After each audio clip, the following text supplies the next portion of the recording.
केरला, जहाँ पर इंडिया की सबसे सस्ती एमबीबीएस की प्राइवेट सीट्स अवेलेबल है, तो उस स्टेट का रिजल्ट आ चुका है। आगे आने वाले राउंड्स में क्या एक्सपेक्ट कर सकते हैं, ये हम इस वीडियो से समझने की कोशिश करेंगे। नए बच्चों के आने की पॉसिबिलिटीज नहीं है, तो जो बच्चे प्रेजेंट थे बस उन्हीं के बीच में कंपटीशन रहेगा। कुछ नई चीजें इसमें इंट्रोड्यूस करी हैं, यानी कि जो लोगों को सीट अलॉट हुई है उसके बाद भी वो सीट ज्वाइन नहीं करते, तो उस केस के अंदर क्या होगा, यानी कि क्या पेनल्टीज उनके ऊपर लगेंगी, उसके ऊपर एक बहुत अच्छा स्टेप इन्होंने उठाया और कहीं ना कहीं वो कट ऑफ पे भी इम्पैक्ट करेगा। बहुत ज्यादा नहीं, बट स्लाइटली इम्पैक्ट उसका भी आपको देखने को मिलेगा। तो जैसे कि सबसे पहले हम देखते हैं कि जो गवर्नमेंट कॉलेजेस हैं केरला के, यानी कि जिसमें सिर्फ केरलाइट ही अप्लाई कर सकते हैं, तो वहां पर जो लास्ट ईयर कट ऑफ थी दैट वाज 7625 इन राउंड 1, और इस साल जो आपको वहां पर कट ऑफ देखने को मिली दैट इज 8376। 560 नंबर पर आपको ये कॉलेज अलॉट हुए हैं, यानी कि जो भी बच्चा केरला डोमिसाइल का था उसने वहां पर गवर्नमेंट कॉलेजेस के लिए अप्लाई किया, तो 560 नंबर तक आपको वहां पर गवर्नमेंट कॉलेजेस की अलॉटमेंट देखने को मिली। आप एक्सपेक्ट कर सकते हैं कि राउंड 2 में लगभग जो रैंक है वो 10,300 तक भी जा सकता है, और जो स्कोर है वो 550 से 555 के बीच में भी रह सकता है।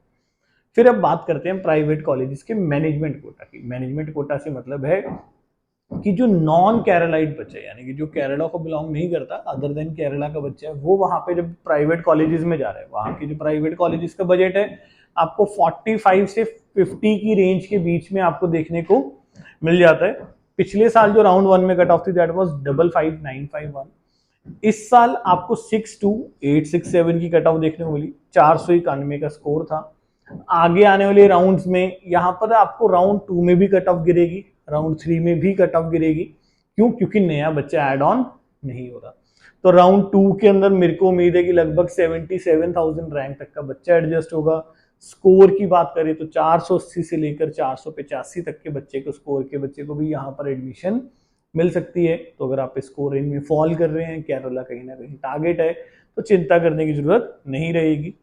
अब आपको बाद में हमारे चैनल पे, व्हाट्सएप चैनल पे, हर एक कॉलेज की जो भी केरला के अंदर है सबकी एक इंडिविजुअल कट ऑफ भी देखने को मिलेगी। ये मैंने सिर्फ आपको ऊपर ऊपर से कट ऑफ बताई दी। मेन उनके लिए कि जिनको कॉलेज अलॉट हो गया है उनको क्या क्या डॉक्यूमेंट्स यहाँ पर रिक्वायर्ड है। तो मेजरली जो डॉक्यूमेंट्स की लिस्ट है वो आप देख सकते हैं, आपको नजर आ रहा है स्क्रीन पर, है ना, ये अवेलेबल है।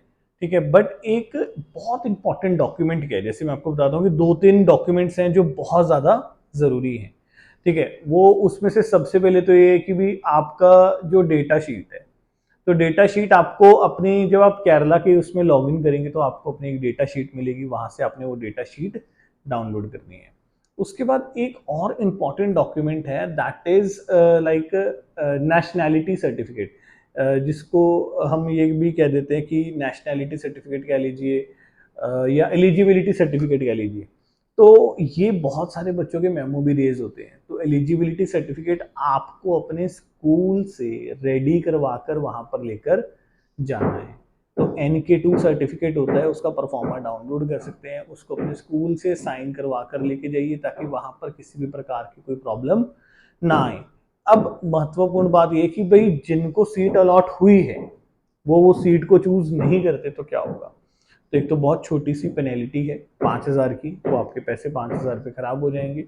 Second thing is what, second thing is this कि जो भी आपके ऊपर के ऑप्शंस है, लेट्स अज्यूम कि आपको जो कॉलेज अलॉट हुआ that was on priority number 7, तो 7 से ऊपर वाले जितने भी कॉलेजेस हैं वो सारे के सारे कॉलेजेस आपके डिलीट हो जाएंगे। तो यानी कि जितने भी अच्छे कॉलेजेस जो आपने ऊपर रखे थे, जो आपकी कहीं ना कहीं प्रायोरिटी लिस्ट में थे, आप अगर कॉलेज ज्वाइन नहीं करते तो वो जो कॉलेजेस हैं वो आपके लिस्ट से हट जाएंगे, आप आगे वाले राउंड्स में उस कॉलेजेस की चॉइस फिलिंग नहीं कर पाएंगे।